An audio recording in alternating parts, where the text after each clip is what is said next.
Hey y'all, today on the show we have Henderson Cole, entertainment lawyer and founder and managing editor at The Alternative.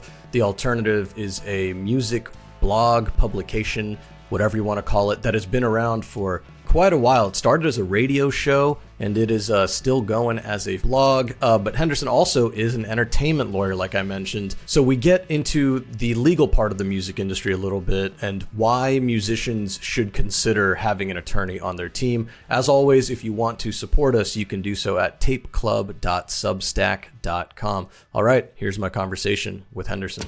Henderson Cole is on the show. Hendo, welcome. Thank you for doing this. No problem. Very excited to be talking to you. Very professional. Look at us go. I know, here we are. Look, we have a lot to get to, so I'm going to jump right into it. Obviously, entertainment lawyer, we will get to that towards the end because I think you'll have some knowledge to drop for musicians and bands and artists of all stripes listening to this. I want to start with The Alternative, though. The Alternative started over 15 years ago. Oh, geez. Wild. I know, as a radio show, but tell me a bit about the journey there. What were some key moments over those years, from radio show to blog to whatever, however you describe it now? Yeah. So it's changed a lot over the whole time of this whole story, right? Like when I originally was coming out of high school, I was into the whole music scene. But at the time I was really more filming things. I was like filming skate tapes, trying to like cut together like little movies with my friends. And through that started to get introduced to like DIY music.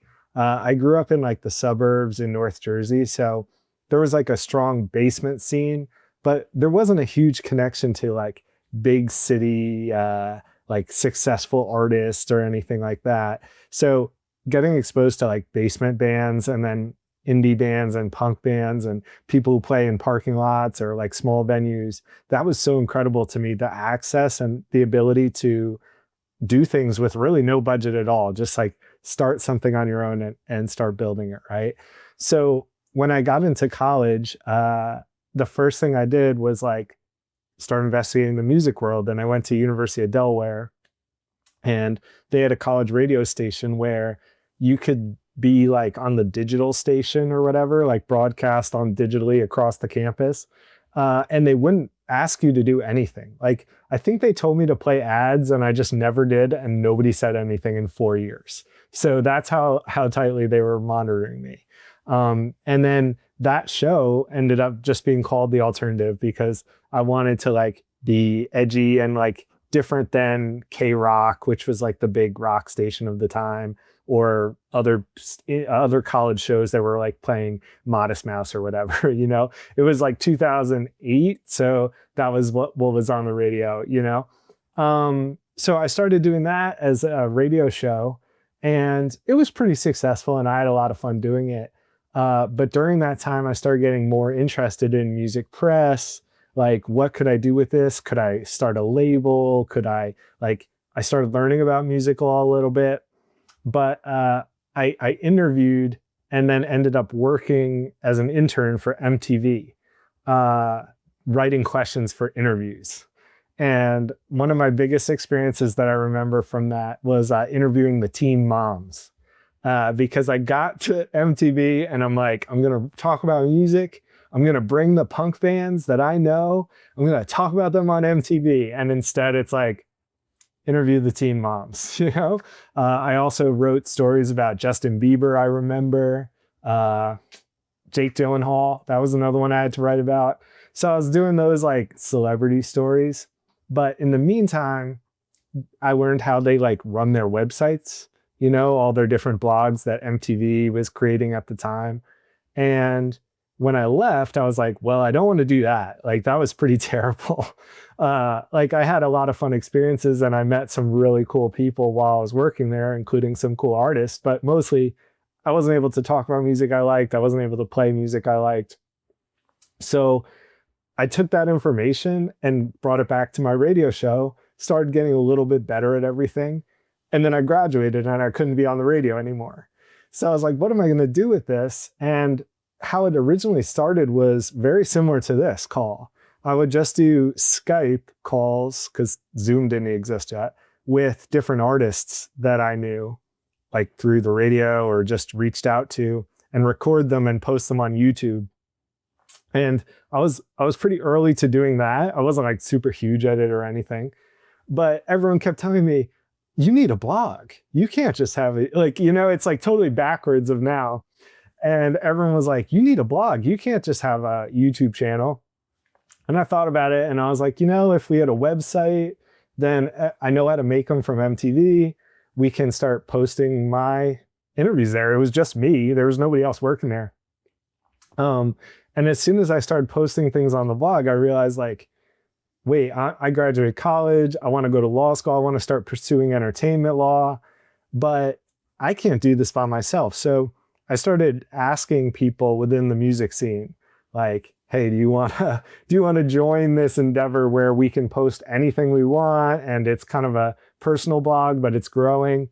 And a couple people like Sean Gonzalez was a big one early on. And a couple other writers joined on and started posting themselves and editing. And like, we had to build a system around it because it was like totally haphazard. But as it kept growing, then it became like a real vlog. And at these days, really, like as I've become more into the entertainment law space and working on other creative projects, a lot of these other people who started out just like writing on the site or posting on the Twitter have taken over a lot of the running of the site.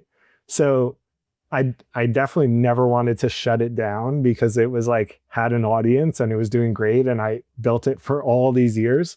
But at a certain point, I have become more of a supporting piece of the entire thing. And that was a big process for me to learn too, and like to give up control a little bit. But it's allowed for us to continue the site so long and do all these different things, which there's no way I'd still be doing it if it was just me alone, you know?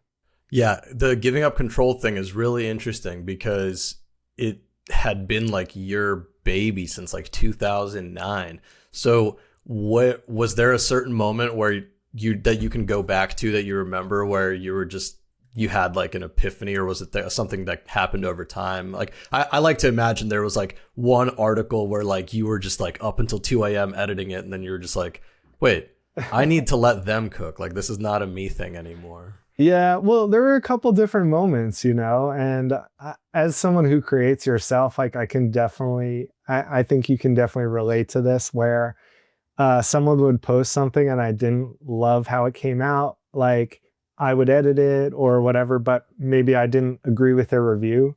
And I had to just like be like, well, I told them they could review it and that's how it came out. But a big moment was I love to travel. And when I'm traveling, I hate to also be like drawn back to the internet, you know, like it's so frustrating to be on this like once in a lifetime trip and you're like, oh, I got to post at 3 p.m. So while I was traveling, other people were taking over the running of the site and they were doing a great job. They were bringing their own ideas, which I wouldn't have thought of. And it allowed me to like take a deep breath and realize like, wait, running this every day just by yourself, like it's so exhausting. You're not enjoying it as much as you would. And these other people can do a great job too. And the people who run the site have changed over time and different editors take on different roles. So there's like photography people who love to work on posts about different shows and like the photos that they took. There's people who have come into the site and they're like, I want to do video interviews. And I say, oh yeah, I used to do that too. Like we should do more of those. They'll do those, but they don't want to do the writing part, you know? So pulling from all those different people and realizing like you need a vacation, that was a big part of it. And I would say that sometimes it's still like, oh, I wish I had like the purity of my own thing. And these days, a lot of people are going on Substack and doing their own thing. Like, and I do see why that's appealing. But at the same, like the other side of the coin is that if you're doing it just by yourself, you're always going to be limited by just what you're able to produce as a single person and the ideas that you can come up with. So I try to lean into the benefits, and because it's always been a DIY site and we do collect money and like pay it out to the contributors, I don't like take any money as the owner or anything. Like I never wanted it to become just something about me. Like, oh, I don't like Henderson. I don't like his blog. He has bad opinions. Like, it has to be bigger than that sometimes. So I think I had to learn it. I had to learn the lesson a couple times, but once it stuck pretty good. We have a lot of other questions that I want to get to. And one of them is about what you were talking about, the collecting money, how to distribute it. I think that is super fucking interesting. I really want to hear about that. Quick thing I did want to mention. I thought it was so funny how you started it as like a YouTube channel and then pivoted into a site. And now like hindsight 2020, you're like, oh shit, if we just kept cooking on the YouTube thing, you'd be the next like Fantano or Rick Beato or the fuck's his name, Beato. I don't know how to fucking say his name. So I just think that's so funny how the perception of like, you know, platforms, I guess, can change over all of that time. One of those platforms is Patreon, right? So I do want to talk about that. I think one of the toughest parts about independent music journalism is figuring out how to make the money flow, how to make it work in a way that works for everybody. Obviously, limited money in that world. So I do want to talk about Patreon. I think the direct to fan model is the future of music, whether people like it or not. It's targeted and you can get direct support without paying a middleman, right? Awesome. I imagine though, transitioning from just a free website with free journalism to adding a Patreon tier was probably not necessarily tumultuous, but I'm sure there was some things that you didn't anticipate, some challenges that showed up. You had to figure out how to like make it worth their while, what these people were paying or whatever. Tell me a bit about the process of launching that Patreon and what you learned over that time. Yeah. So, like you said, like we started as a YouTube channel, then people told us, oh, you need a blog, became more of a blog. At different times we had a radio show, we had a podcast. Like we've changed over time. And as with the Patreon, that's one thing that we realized over time. Like at first we were having compilations and people were downloading them on Bandcamp and like sending us a little money that way. Maybe they buy a t-shirt. And then when Patreon came out, for a long time, I thought there's no way that anyone will support us. So why would we bother, right? It's such a small thing. And even though we were growing and we've had some things really do really well, I never thought that people would support it. So it was kind of nerve-wracking to create that thing and then ask for money. And personally, I find asking for money being one of the hardest parts of being a creative person, because creating things is like what I want to do. Sharing those creative things can be so tough and embarrassing. And then asking for money on top of it can be like extra tough. So it was a big transition to ask for money. But when we put that call out there, it was right around the time of 2020 and the pandemic, and Patreon was growing and we got a bunch of support right when we started. And that really encouraged us, like, okay, people want to support this. We're able to use this money now to pay the writers at least a little bit, do some more stuff, do some merch, experiment, like host some shows, sponsor a festival, you know, we're able to do a lot more with it. And none of the people who supported to us, I mean, maybe not none, but almost all of them all told us like, we love what you're doing, like keep up the great work. And then once you get used to that feeling of being like, wow, people actually value this, people will pay for it. Like now it's become more a process of like, okay, we really do need to ask for money more often, but nobody wants to do that, you know? So on the staff, we have to have meetings where we're like, okay, let's promote all these different things that we've done that are great. Let's also remember to ask people to support the Patreon. And I think that's something that all different creative sites have to get into more now, because it's not like you could just say like, oh, people clicked on our site, now we're rich. You know, it's like, that doesn't, like, there's no like transition there. You really need to encourage people to support the creative stuff that they believe in. I was going to say, it goes back a little bit to what you were saying about how nowadays it's getting more siloed, right? Where everybody has their own, like, let's say Substack, for example, where they are the writer, they are the designer. Well, what comes with that being all of those things, being the editor, deciding the voice of this publication. Wow, so exciting. But you also have to be the fundraiser. You have to be the person who sells the ads. You have to do, you know, keep it afloat. And when it's one person, maybe it's a little easier to keep it afloat, right? But that's why I think, you know, the Patreon model is great, because you can really like directly support the artist. I'm sure I could stream, a song 100 times and it would do less good for the artist than me paying them $1 a month, which is insane, but it's probably the truth.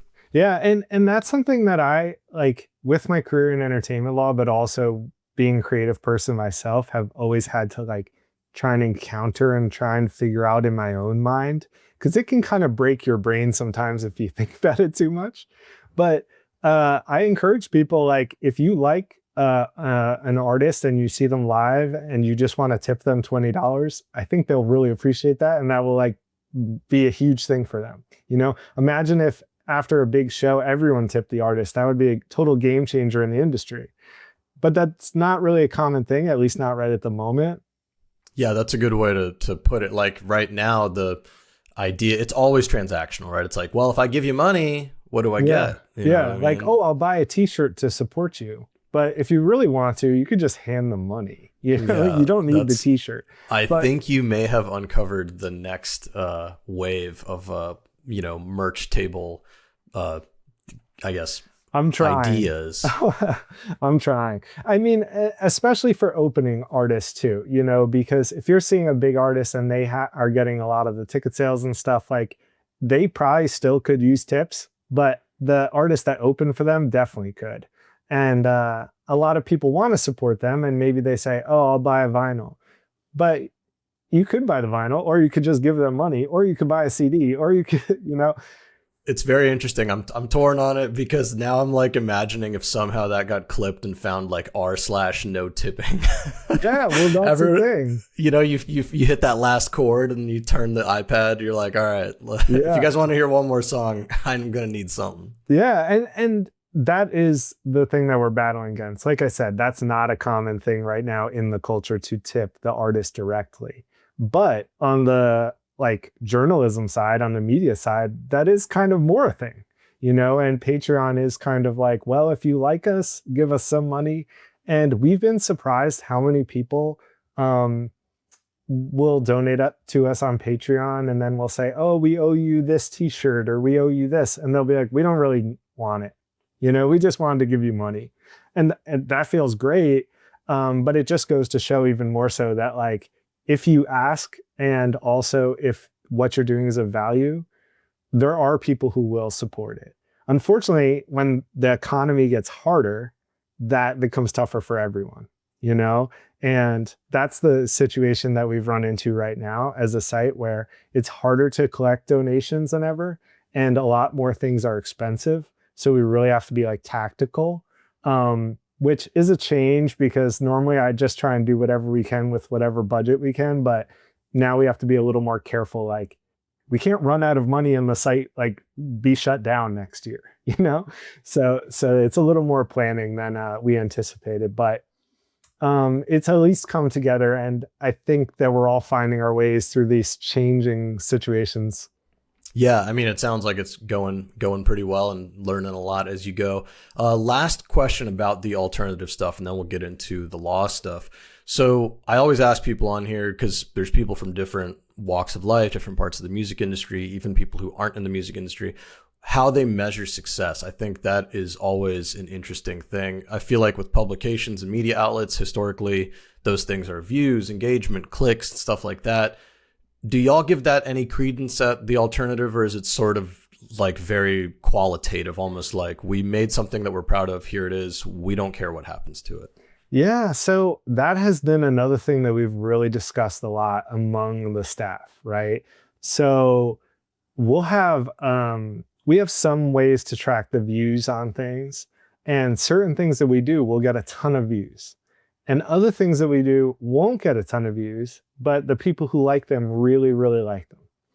And both of those things are really valuable, I think, because if you post something and it gets a wide reach, and those people have never encountered your site before, and now they go to your site and they see your social media and they follow you on Instagram, that's great. You brought in some new people. But once you have those new people, you also have to like supply them something that they're not getting other places. And a lot of that comes down to smaller things. So if we also review some artists that nobody else is reviewing, and then their fans check out our site because they're like, wow, actual review with my favorite artist that nobody else has talked to. That's great too. So we try and do a little bit of both, but the main thing I emphasize is not to try and aim for views when you're creating something, because that never seems to work out as well as we want. And it leads to people writing about stuff that they don't really care about. And I think a lot of that draws back to that MTV experience that I had, where a lot of the writers there were great writers and they were also great music listeners too.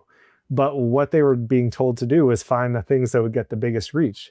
And if you're trying to write about some indie band, doesn't matter how great they are, Justin Bieber, Selena Gomez relationship drama is going to do bigger views.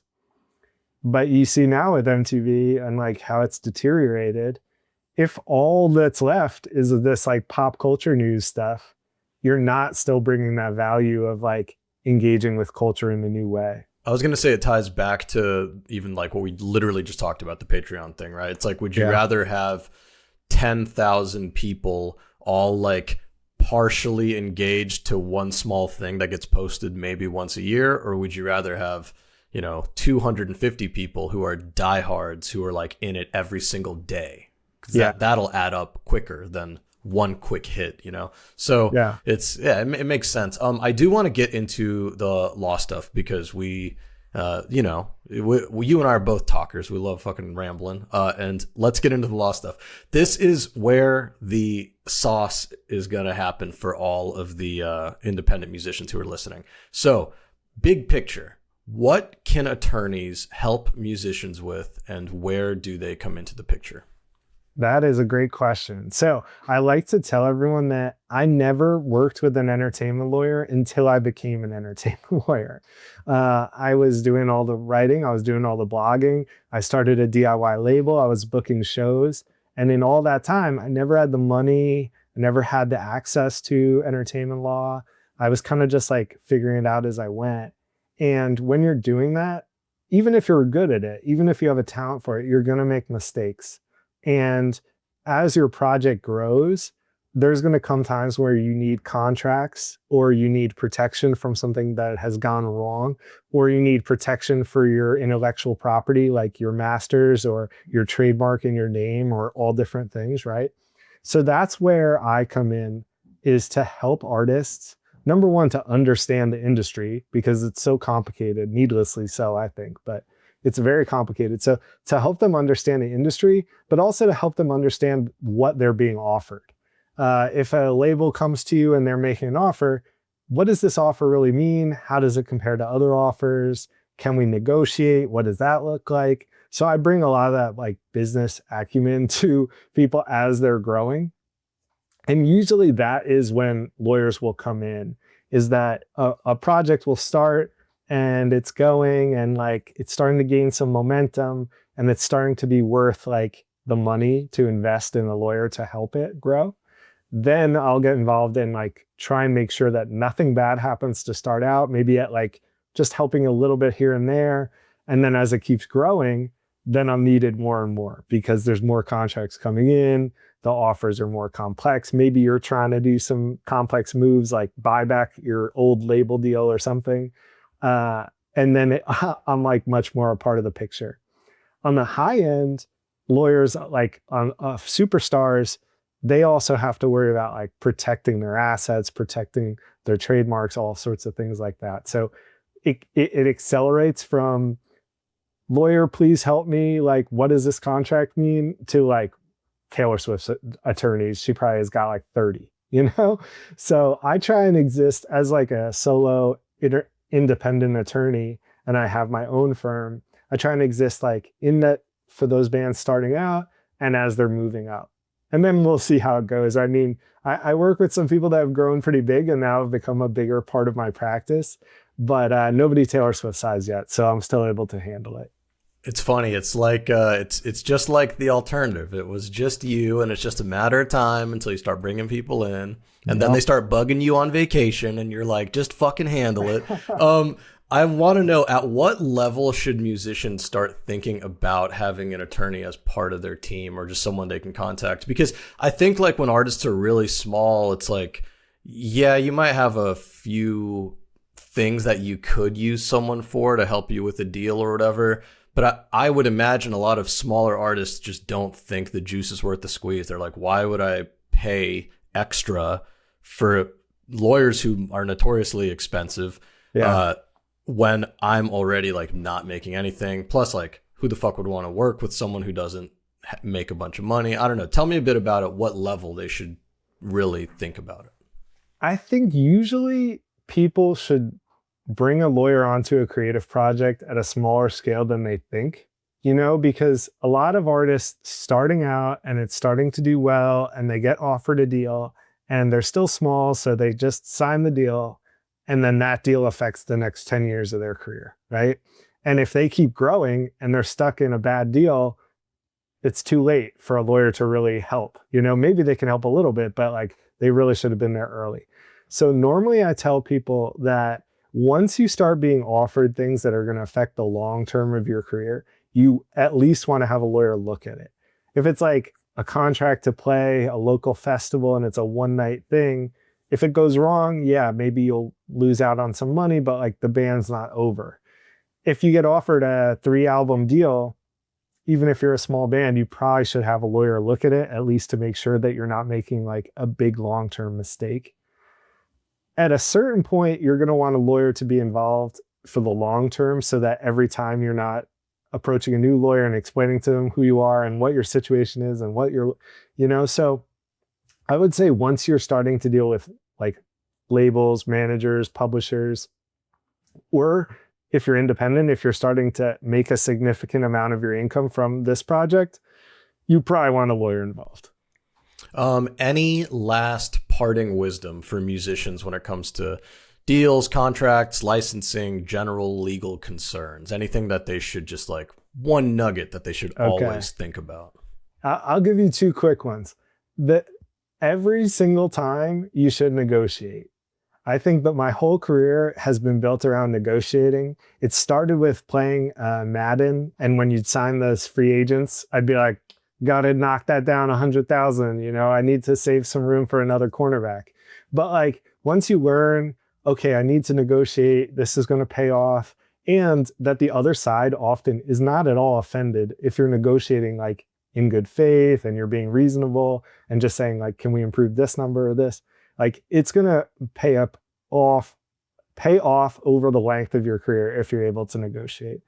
The other thing is a quick rule that a lot of artists don't know, which is that you can cover songs without permission and post them on streaming as long as you like aren't creating any physicals or anything. And even then, it's pretty easy to do.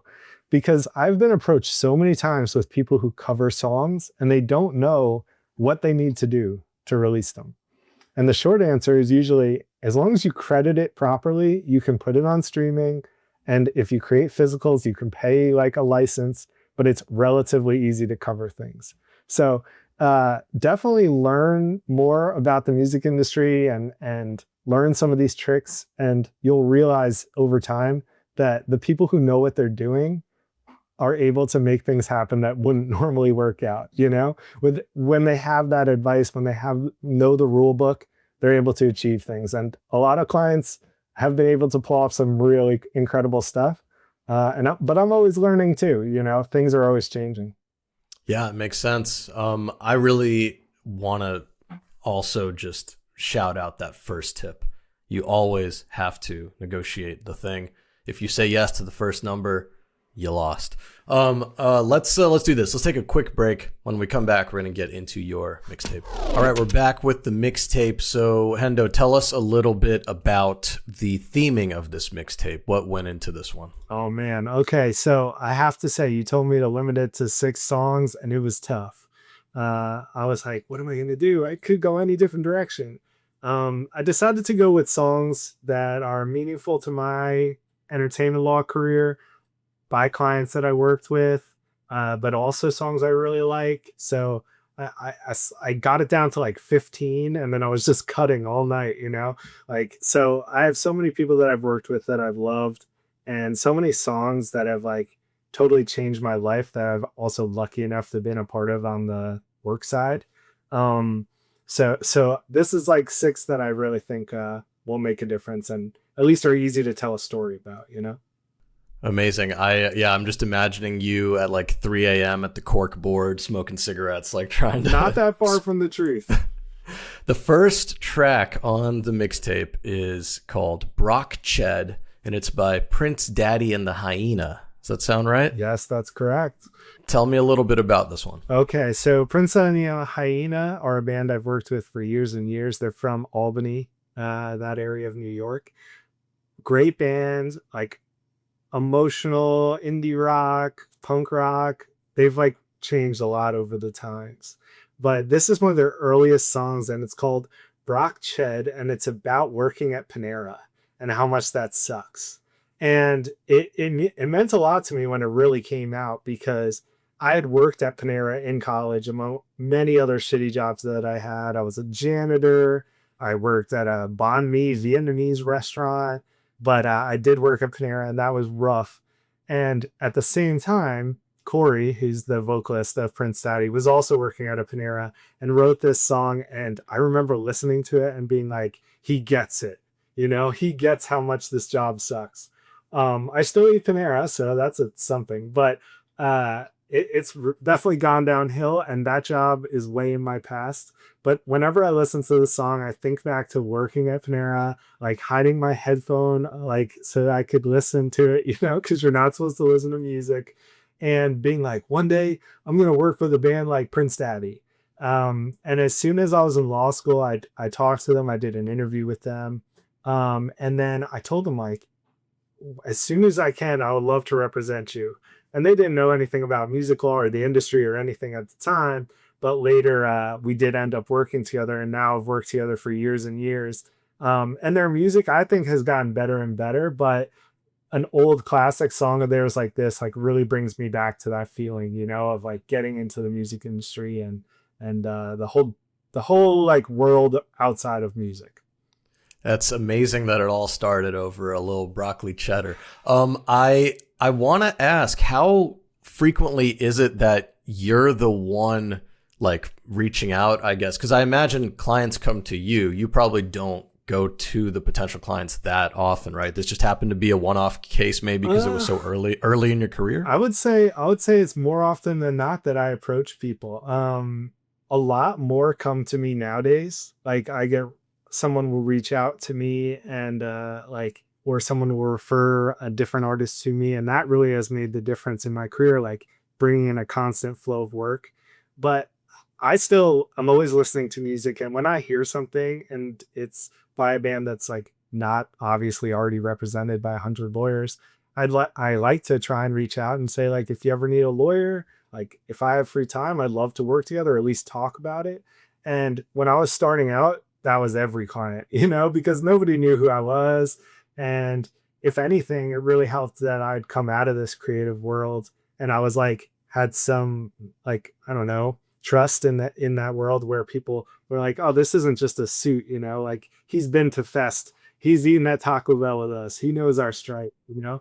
So a lot of these bands, either I reached out to them or somebody I know like helped me make that connection. So it's more times than you think. That's really cool to hear, because I was just under the impression that, like, all right, as soon as you get the website up, everyone's going to be in the inbox, but maybe it's not like that. Let's listen to a little bit of Broc by Prince Daddy and the Hyena.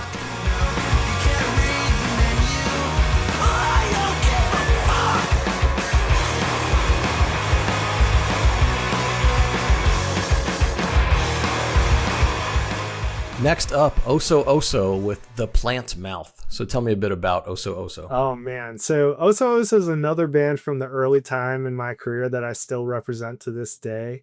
And Jade was one of the people that I started talking to, who's the vocalist and songwriter of Oso Oso. He had a project, State Lines, that was big in like the Long Island emo scene, kind of like a Movie Life kind of band. And then it was called Oso Oso Oso, three Osos. And then it became just Oso Oso.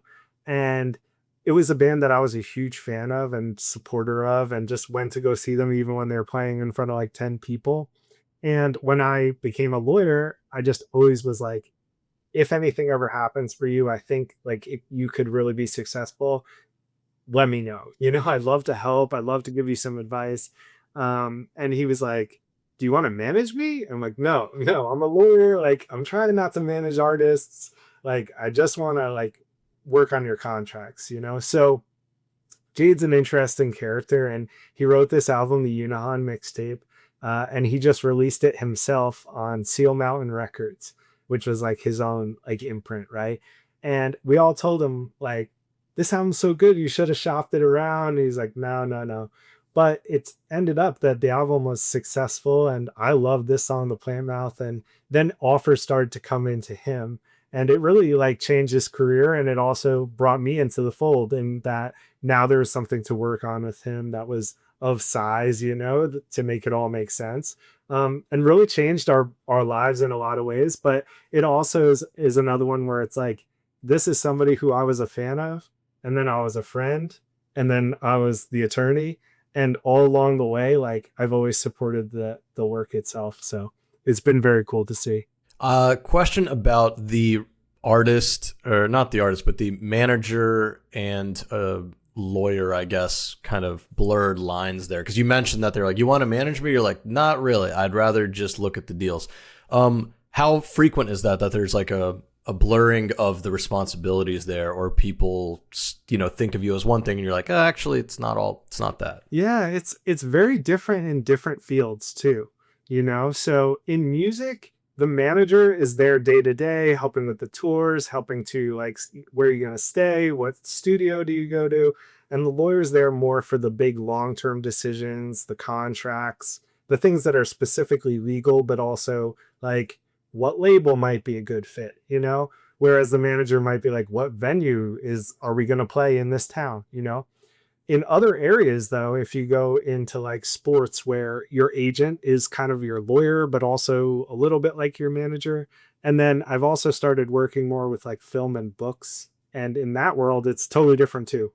So everyone comes into it with a different expectation about what I'm supposed to do. And I also have to let people know, like, there are limits to what I can do. If I was the manager of artists, I could probably work for, I don't know, a dozen at most. And right now, I would say I represent like closer to 75 different projects. So a lawyer can handle a wider variety of things, but not at the fine point that a manager would. That makes sense. And you know what? I'm glad that you decided to pursue the legal part of it with Oso Oso, or else you'd be up to your eyeballs in Oso Oso every day. Exactly. Which might not be a bad thing. I don't know. Let's listen to a little bit of The Plant Mouth by Oso Oso. We can play pretend.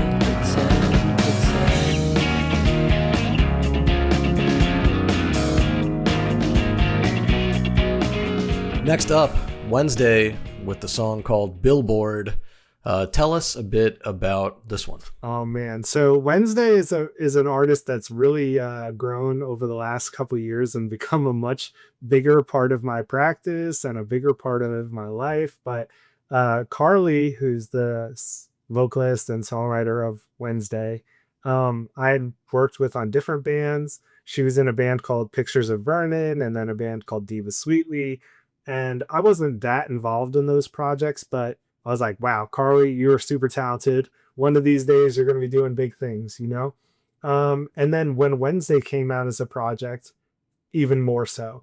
And Billboard was the first song I've heard under the name Wednesday where I was like, this is on another level, and I really need to get involved with this. And it was one of those things where we had some form of relationship, but it had never really occurred to Carly to need a lawyer, and didn't really need one. And then she got a manager, started talking to the manager, and then signed to Dead Oceans, and then needed a lawyer, So it was a long developing process, but I'm just so proud of how far Carly has come, and so like honored to be a part of this whole run. And there's even bigger things coming for her in the future. So we're like really excited about where that's all going. But this song is one that just draws me back to like finding it on Bandcamp and being like, wow, this is so good. Dude, that is just that's a great end cap to that, because like to have your lawyer be like, I found you on Bandcamp, that's the point, right? It's like, that's what gives you credibility, you know? Like, yes, there are people who like are maybe, you know, career lawyers who maybe done it longer than you or whatever, but you're coming from like a fan perspective, so it's fucking sick. Let's listen to a little bit of Billboard by Wednesday.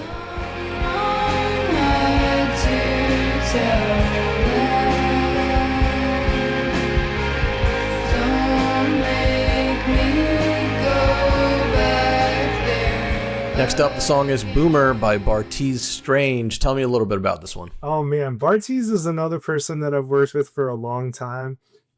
These days I'm based out of Asbury Park, New Jersey, on the Jersey Shore, but for a long time I was living in New York City. That's where I went to law school. And I met Bartees. He was playing in different bands, and he wanted to do solo work on his own. And this was one of the songs that he showed me like right when he started to break out to do his own thing. And I remember meeting him in New York City, and we came up with a plan for the next 5 years. And I don't always do this because, again, this is more of a manager thing, but we had some ideas and we were like, okay, like, what will we do first? What will we do second? You know? And we said, he'll do a cover album of The National, then he'll do an EP, then he'll release this album with Memory Music, which is Will Yip's label. Will Yip just won a Grammy with Turnstile, by the way. And then he'll sign to a bigger label. And all of that ended up coming to pass. And it was an early time in my career where I was on the same page with the artist and we came up with a plan and it actually went exactly how we hoped, which doesn't always happen, like it or not. But I always think back to that and be like, wow, this song was so good, but also our plan actually worked, you know? So that's always reassuring when that does work out.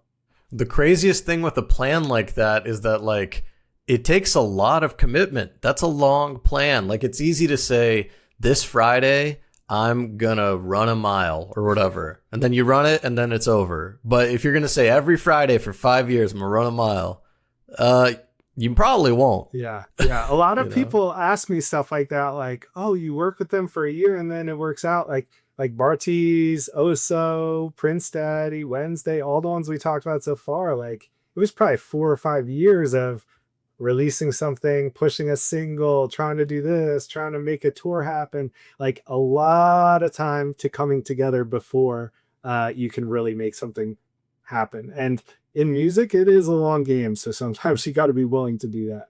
It's true. And seems like that 5-year plan has really worked out. Let's listen to a little bit of Boomer by Bartees Strange. I know it don't show. I know it don't show.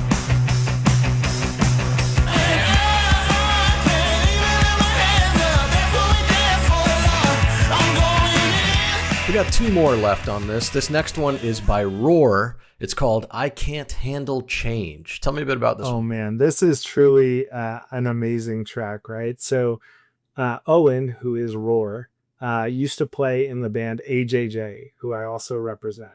But he broke off. He did his own thing. It was on the internet for a long time. I think this song came out in 2010, and I got involved with it like 10 years later, right? He reached out to me. This is a case where he reached out to me and he was like, I released this music and it's doing really well. And I was like, oh, that's unusual. Normally people reach out to me with a problem or an offer or anything. It's just like, it's doing so well. So I was like, how well is it doing? And he's like, well, I have like 500 million plays. I was like, how? You know? And what happened was the song had gone viral on TikTok and he had released it just as a self-released thing, no label, no publisher, no manager, nothing. And it had taken off, but then other songs of his had gone viral on TikTok and he had become kind of like this indie TikTok phenom, you know, totally accidentally, totally out of nowhere. But he had come to me because, of course, now it's worth a lot of money, and we had to figure out like, how's this all going to play out? Do we set up a LLC, you know? So we had to start working on those things. But one of the things that we realized was that the song is a platinum single. Like, it had gone platinum on its own without a label, no publisher. So nobody had known about that it was platinum because there's nobody other than him and me. That's the whole team. So I explained it to him, and I was like, this song is platinum. We should get we should get it certified, because there's actually a process that you have to go through to get like the platinum certification and then get a plaque. And he was like, why? I was like, well, it's awesome, you know, don't you want a plaque? So he was like, well, I don't really care about plaques, and I'm independent and I'm making money and I'm doing great. And I was like, well, I think it'd be good. So we ended up getting it certified, and he had another one that got certified gold. And he was like, well, I don't like plaques, but do you want a plaque? So he sent me a platinum plaque. So that is the first platinum single that I've worked on, I would say. And also the only one that I know of, you know, I mean, I'm sure there's others out there, but no label, no publisher, 100% owned by just this one guy, goes platinum on its own, you know? So sometimes they say like that doesn't happen in the music industry anymore, but every once in a while, you know, every once in a while, lightning strikes. So I like the song, and I love what it's done for his career. And also it's been fun to work on for me. What a story. And I'm glad that you pushed him to get the plaque, because like, I feel like so many people would be like, oh, you don't want it? All right, well, hey, I mean, it's your song. But I have a feeling that maybe that'll be a cool thing to look back on in like 10 years, 20 years, you know? And whoa, it's not even just the plaque. Like, when you have in music a certified platinum record or a certified gold record, that is a resume builder. And that helps you to get future jobs, you know? And that was the main thing that really convinced him, was like, he'd like to do other things. He'd like to get more offers to work on other projects. So it ended up being a huge benefit for everybody. But it's funny that it's like, well, what's the point of a platinum plaque? And it's like, well, yeah, I don't know, but it is really cool. One quick thing. So just try to tell me this in a nutshell. What is the certification process like? Is it just like you ask someone and then they take a few months to look it all up and then get back to you and go, yeah, you're right? Yeah, or do you have to send over paperwork? So it costs money, which is why a lot of people don't do it until like they're pretty sure that they're definitely going to get certified. But there's like a certain organization that you reach out to. I'm sure there's a couple different ones, and they go through your sales data and they have to prove a certain amount of sales. And these days, how it is done is there's a certain amount of sales that are registered like in record stores, which was very hard for us to do because totally independent, like selling them as shows, there's no way to prove that. But what was luckily easier for us is that streaming counts towards sales. So like a certain amount of streams counts as one single sale, and a certain amount counts as one album sale. So we could point right to our streaming numbers and be like, add all those up, it adds up. And they'll like do the certification process. And then once you're officially like certified, then you can send that certification to places who will sell you plaques. So a lot of people are like, oh man, do you just like get it like a trophy? And I wish that was true, but it's more like you are eligible to have one made by the company. And then they'll either make some at a certain price, or you can get a basic one. That's also why sometimes you'll see like really fancy ones and then just like, I don't know, like taped together, you know, because there's a wide range of what people actually want to buy. Yeah, that makes sense. And it probably served way more of a purpose back in the day when like you'd walk into someone's office, you could take a glance and go, oh, they're about it. It's a little bit nicer to have it up on the wall than to like hold a piece of paper out of your desk and go, look at this. Yeah, I'm certified. One of the first lawyers I interned for that I like learned from, he had a platinum Eminem Marshall Mathers LP. And I was like, you worked on that, you know? So, I mean, I'm not on that level, but at least when I see it, I'm like, you know what? That song is on that level. It's got streams out the wazoo. Hey, that's amazing. Let's listen to a little bit of it. Here is I Can't Handle Change by Roar. When I get sick and then I leave. lose the strength to leave. I can't handle change.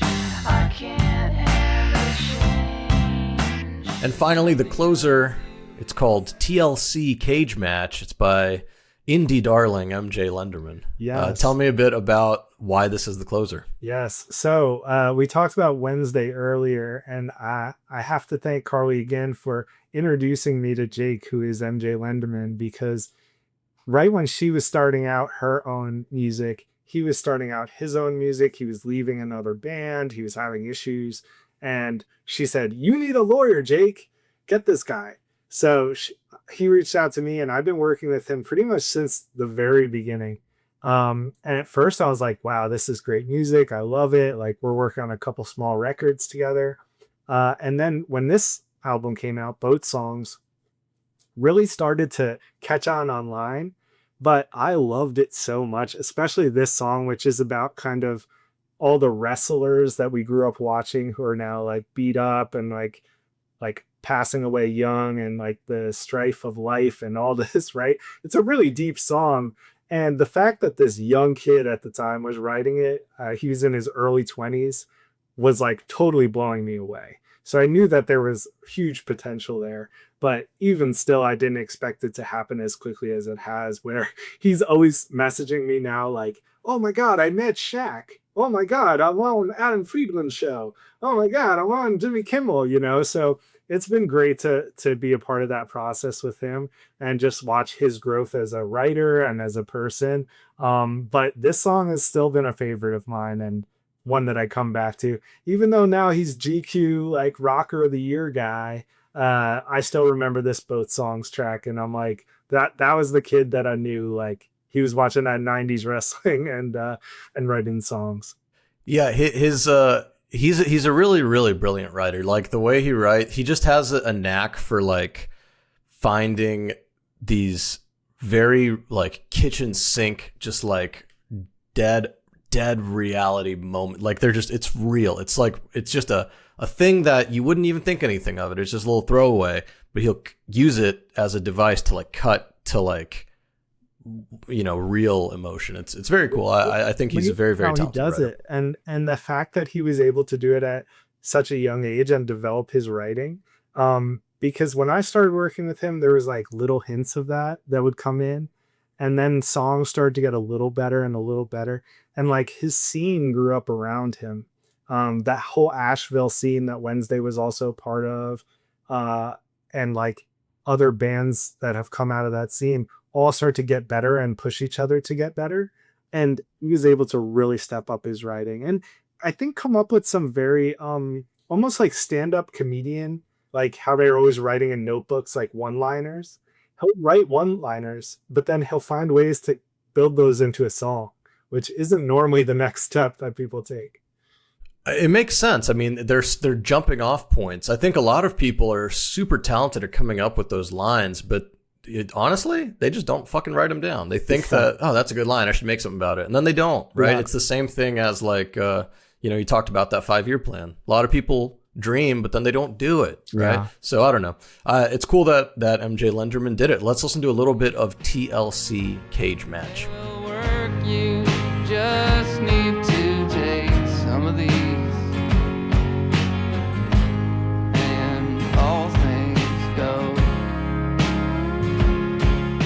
And then this is the spot where I let people talk about their honorable mentions. But in your email, I checked the timestamp on it, 4:37 in the morning. You were still up. You said, look, I have an honorable mention. Please, I need to tell you it. So tell me a bit about it. It's Flower by Blue Smiley. Why is this the honorable mention? Yeah, so Blue Smiley is a group that I was a fan of while they were active. They were like a Philadelphia lo-fi project. Inspired a lot of bigger acts like Alex G and people like that. But unfortunately, the lead singer and vocalist passed away super young. And that's something I've experienced in my own life a lot, with being in the music industry and a lot of people having drug problems and addiction problems and mental health problems. And unfortunately, a lot of them passing away way too young, right? So I was a big fan of the band and also sad about the story. But totally out of the blue, a former member of the band reached out to me and was like, all of our music's available online, but we don't know where it's going. Like, we don't have any access to the money. We don't have any access, like the family doesn't, nobody does, because the person who was in charge previously is now passed away. There's no access to that. So I was like, wait, this is actually a great project for me to get involved in. Number one, because I can use like my legal skills to figure out where this is being distributed from, get a contract on it, take it to a real label, which we did, produce actual physical records. And through this whole process, we were able to reclaim almost all of the money that had been collected, which ended up being like over $100,000 easily, and distribute that back to the other band members, but also to the family of the singer who had passed away, Brian. So it was like we were able to take this thing that was kind of like almost on the verge of being lost in the internet because nobody was actually distributing it properly. It could have easily just like been taken down and not existed anymore. And instead we were able to make it something that can last. And that's something that I do try and think about as well. Like, it's obviously a little morbid, but we only live for a certain amount of time. But if you properly take care of your music, it can last a lot longer than you can and still affect people long after you're gone, which I think Blue Smiley has shown. And the benefits from that have also now benefited the band members, the family, and it just felt like something that it was nice that I was able to do that. Where if I hadn't been a lawyer, I'd probably still be in the same position being like, damn it, like I wish that I could help, but I don't know what to do, you know? Yeah. And I think the family probably is super grateful for that. And that's an incredible story. I'm glad that you were able to make it all work. What a mixtape. It was a beautiful mixtape, a lot of great songs. And, I'm really happy that they all had like a great story behind them. Let's take a quick break. When we come back, we're going to play a game and then we will get the hell out of here. Rock and roll. All right, for the game today, we are playing a little game called One for the Road. If you are a subscriber to the newsletter, you've probably seen this before. This is where we ask our guests one blank, everybody should blank. So let's start with the first one.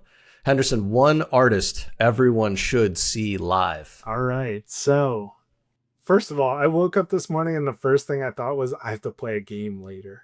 You know, I was like, I don't know what game this will be, but I hope it's good. So I was thinking about this, and one artist everyone should see live. I'm going to go with another client of mine. It's a band called Friendship. They have a new album called Caveman Wakes Up. Great band.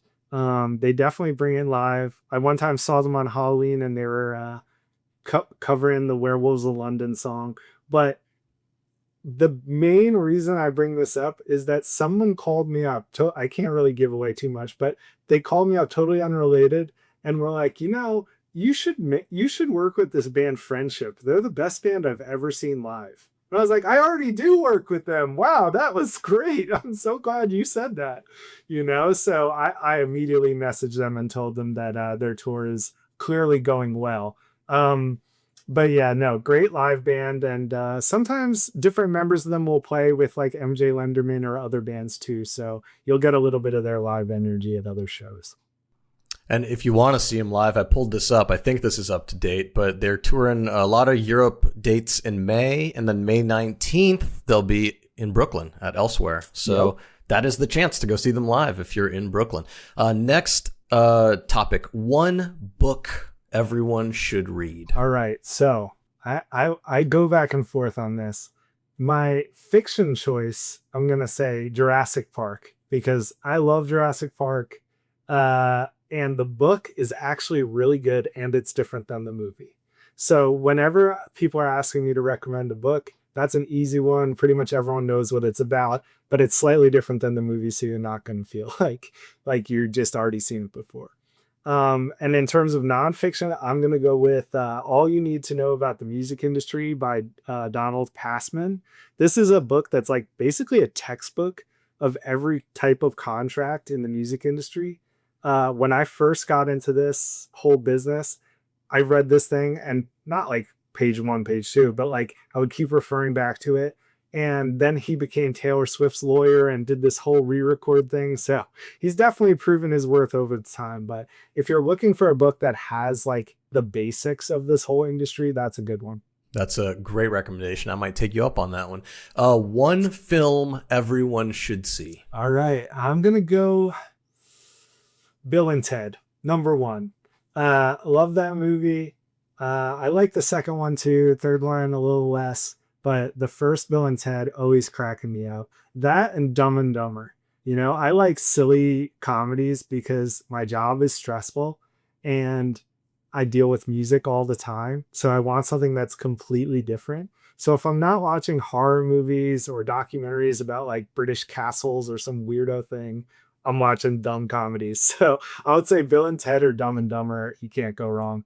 Love it. I also am a fan of a good popcorn movie. You know, I love like cinema, of course, it's beautiful, but like I don't always need to be seeing some next level shit. One food everyone should try. Well, I got a Spanish flag behind me. I'm Spanish ethnically, and I love me some paella. So if you've never had paella, definitely try it. It's a rice dish. It's yellow rice with all sorts of spices, usually some seafood. The traditional way has rabbit. I'm not going to make you go that far. But if you want to get some clams, some mussels, some chicken, some chorizo, that's delicious. And other Spanish food, croquetas, so good. So definitely try some Spanish food if you haven't given it a shot. They know how to do it in Spain. I'm a jamon guy myself. I love that stuff. I honestly just looked up how expensive it is to buy the whole leg. Very expensive. Yeah, hey, shout out. This isn't sponsored, but shout out La Tienda. La Tienda's got all that shit. Yes. All right, the last question is it's a question about a question. One question everyone should ask themselves regularly. All right, this is one that really made me think. So I'm still like pulling it back and forth in my mind. But one thing that I try and do is think about when I got into this industry, what was I trying to do? And what would I think about what I'm doing now? You know, in terms of the decisions that I'm making, in terms of pursuing my own creative projects, in terms of who I'm working with, right? It's easy to get jaded when you work in music too much and you start thinking about like, how's this going to pay off money wise? Like, this is too stressful. Like, I should just go work for a bank or something. But if I think back to when I was like 16 and I was wanting to get to work in the music industry, then I feel a lot more like happy about what I'm doing, but also motivated and in the directions that I want to take, you know, where you're not always going to get paid the most, but like you're doing something meaningful and that you love. And that means a lot to me. Yeah, I mean, that makes sense. It's like, what would past me, what would bright-eyed me from the past have thought about this? Recently for me, I've been like, I don't even know how to sum it up, but I was just thinking about it while you were answering. For me, it's like, what'll happen if you don't is kind of the question, you know, meaning like there's been a lot of stuff that's popped up through work and stuff where it's like, it seems like it's an emergency. And then you're like, but what would happen if I just didn't? Like, would anything change? Like, is it okay if I don't do this right now? Can I like wait a little bit to get this done? Do I have to drop everything I'm doing and do this? So my answer is, what if I didn't? You know, whatever. I don't know. That's how I'm feeling right now. That's a great point, because as someone who is their own boss, you also have to be your own self-motivator. And that can go different directions where either you're working too much or you're not working enough. So I can definitely see where things keep coming in, clients keep emailing me, and it's like there's only so much energy that I have. It's like it's okay if I get to this tomorrow morning and just like log off for the day and go play, you know, NCAA football 05 on my Steam Deck. Like I'm allowed to go do that shit. Yeah. Which I will say, I'm in the second year of my Richmond Spiders dynasty. Wow. I'm trying to get us going. We're really bad, but the Spiders. We'll yeah. Oh man, that's a good one. I need some more NCAA football in my life. My brother-in-law was in one of the NCAA football games, so now I'm determined to go get that game and play with his USF. Yeah, Hendo, tell the people a little bit about where they can keep up with everything you're doing. All right. So in terms of law stuff, hcolelaw.com is my website for law stuff. As far as the alternative, it's getalternative.com. You can also follow us on all the socials, usually Get Alternative as the socials at Get Alternative. We're trying to start sharing more of our mailing lists. Again, we have a Patreon. Any support really helps to make those things keep going. And in terms of music law stuff, if you know anyone who might need a lawyer, think about Hendo. You know, I'm doing some good work out here. So I'm still trying to do my best, but those are the main things for me. If you just want to like get me on the show Survivor, I'm a Survivor super fan. So I would love to compete on that one too. Anyone out there work at CBS, make it happen. We could do like a whole nother 30 minutes at least on Survivor. And I listened to an interview with Jeff Probst the other day. He was on a show I listened to called The Town. It's a podcast by Puck. Matt Bellany is the host. And it, oh man, I got takes, bro. I got takes. Man, we'll have to talk Survivor then. Season 50 coming up. I know he killed it for me. No offense, Survivor people, please don't come for me. But like, I was like, man, I don't know, new era is like kind of whack, da. And then I was like, well, let me listen to why he made all these decisions, because he talks a bit about it in that show. And like every answer, I was just like, oh no. He's like, he really is like all in on the new era. Yeah. Like all the shit I don't like. Like I don't like the heroism storytelling. I don't like the slow-mo. I don't like the cinematic shit. He like called all those things out by name about things he loves about it and he's proud of. And I was like, I like the scrappy, like electronic news, ENG camera bullshit, like where everything's all, you know, grimy. I like that. Whatever. I don't know. I know. As a Survivor fan, it's like, there's been now 25 years of the show or whatever, and it's changed so much. And I still love the game and I still watch it. But I feel like there were times where I was like, yes, Jeff gets it. And now I'm like, I think me and Jeff are on the other side. Like, I think whoever's against, like, the opposite of what Jeff is trying to do with the show might be closer to what I'm trying to see, you know? So.